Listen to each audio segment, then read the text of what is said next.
আসসালামু আলাইকুম, কেমন আছেন সবাই? আবারও আমার চ্যানেলে আপনাদের সবাইকে স্বাগতম। আজকে পোলাপান নিয়ে চলে যাচ্ছি যমুনা ফিউচার পার্কে একটু ঘোরাফেরার জন্য।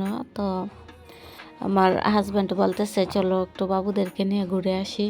আর আমিও দুপুরে খাওয়া দাওয়ার পর বিকাল দিক দিয়ে একটু রেডি হয়ে নিলাম। আর এই তো ওই যে ছেলে মেয়ে আমার রেডি হয়ে গেছে, ওরাও তো খুব এক্সাইটেড। বাইরে যাওয়ার কথা শুনলেই তো বাচ্চারা বুঝেন কত আনন্দ পায়। তো ওই যে আমার ছেলেও জুতা নিচ্ছে। আর এই তো এদিক দিয়ে আমরা চলে আসলাম যমুনা ফিউচার পার্কে। তো আমাদের বাসা থেকে মোটামুটি কাছেই, বেশি দূরে নয়।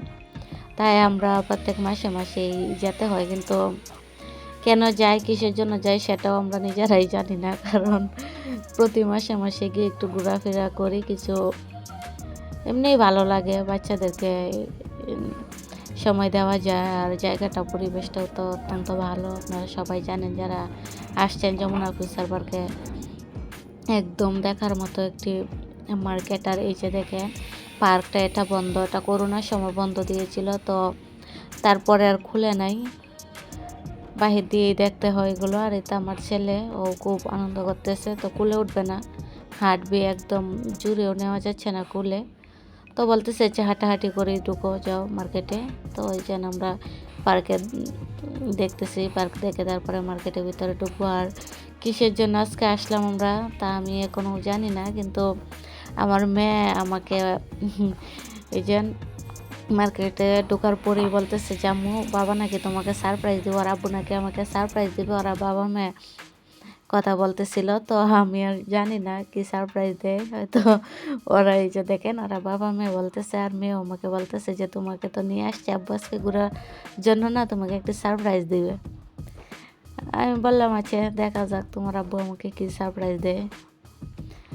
আর বিশেষ করে যমুনা ফিউচার পার্কের নিচে একটা লাইটিং গাছ আছে, তো এই গাছটা খুবই বিখ্যাত।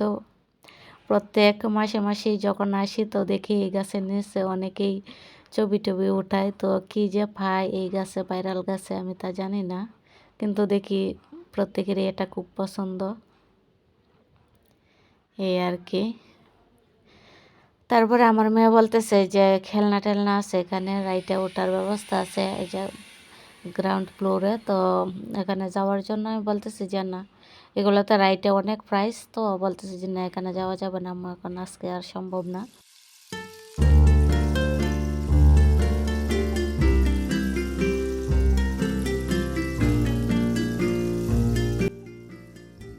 তারপরে হঠাৎ করে মেয়ের আব্বু বলতেছে যে চলো আমরা একটু জুয়েলারি কর্নারে যাই।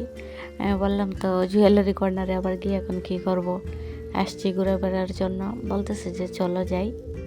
আর এই যে দেখেন ওরা বাবা মেয়ে খুবই সলা পরামর্শ চলতেছে আমার বিরুদ্ধে।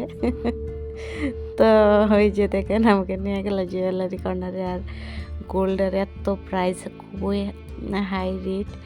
আর এই যে এই চুড়িগুলো ওর খুব পছন্দ হয়েছিল, কিন্তু ওই চুড়িগুলাতে স্বর্ণ ছিল 2 ভরিরও উপরে।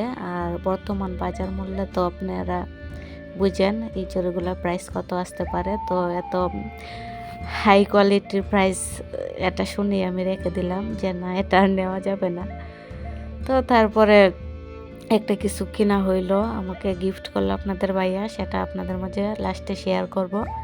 আর এই যে চলে আসলাম পিৎজা হাটে। তো আমার মেয়ে বলতেছে যে আজকে আম্মু তোমাকে আব্বু গিফট করলো আর তুমি আমাদেরকে খাওয়াবো না, সেটা কি হয়?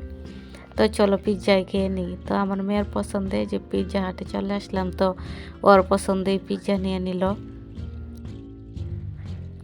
বাসায় চলে আসলাম।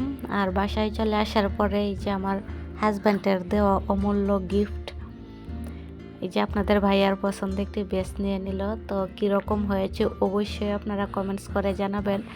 আর আমার হাজব্যান্ড আমাকে সারপ্রাইজ গিফট করেছে, এটা আমার কাছে লক্ষ কোটি টাকারও চেয়েও বেশি। ভালোবেসে আপনাকে কেউ গিফট করলে সেই গিফটের আনন্দ, ফিলিংস অন্যরকম হয়। আর বিশেষ করে আমার হাজব্যান্ডের পছন্দে এই ইউনিক বেসটা আমি নিয়ে নিয়েছি। তো কীরকম হয়েছে আপনারা অবশ্যই জানাবেন। আজকের মতো বিদায় নিলাম, আমার ছেলেও ডিস্টার্ব করতেছে ভয়েস দেওয়ার ক্ষেত্রে। তো আপনারা ভালো থাকেন।